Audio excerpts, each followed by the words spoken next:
আজকে তো জামাই ষষ্ঠী, কম বেশি সবাই জানেন। আমার পাশেই বাপের বাড়ি। এখনও আমি বেরোতে পারলাম না। পাশে হলে যেটা হয় ট্রেন ফেল হয়। এখন স্নান করলাম, বেলা 2টো বাজে, মোটামুটি সবাই চলে গেছে। আর আমি এখন বাড়ির থেকে দেখেন বেরোচ্ছে। আর আমার বরের অবস্থা দেখবেন বন্ধুরা, দেখেন আমার বর কীভাবে বসে আছে, দেখেন ও পরে যাবে, বুঝতে পেরেছেন তো, ও পরে যাবে রাত্রিবেলাতে। আর আমি এখন বেরোবো বাড়ির থেকে। তা কী আজকে জামাই ষষ্ঠীতে বাপের বাড়িতে কম বেশি আপনাদেরকে দেখানোর চেষ্টা করব। পাশেই হচ্ছে, 5 মিনিট লাগে। বন্ধুরা দেখেন বাপের বাড়ি চলে এসেছি। আমার মা আজকে ইলিশ মাছটা ভালো হয়নি, বিরক্ত হয়ে গেছে আমার মা, বুঝেছেন তো। এই দেখেন আমার মা রান্না বান্না করে পুরো ঘেমে গেছে, এই দেখেন।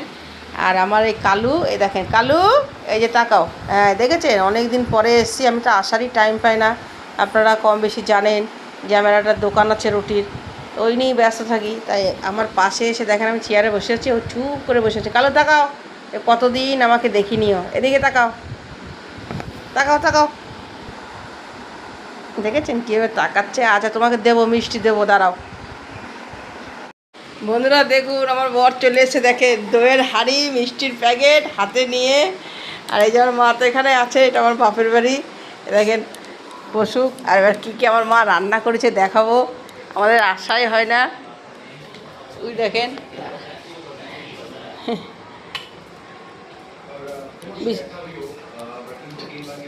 ওই দেখেন আমার ভাইপো, আর ওই যে আমার বৌদি খেলা দেখছে। দেখেন কালুকে দেখেছেন কি, দেখি কালু তাকাও তাকাও, এনাও। বন্ধুরা দেখেন জামাই ষষ্ঠীতে আমার মা কী কী রান্না করছে দেখেন।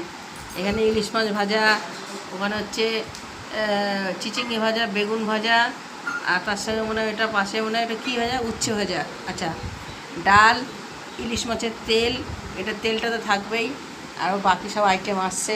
কি এটা মশা নাকি? না না, হ্যাঁ মশা।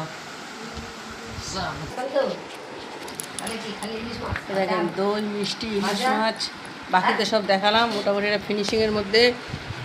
কেমন হয়েছে কমেন্ট করে জানাবেন, ভালো লাগলে ভিডিওটা শেয়ার করবেন।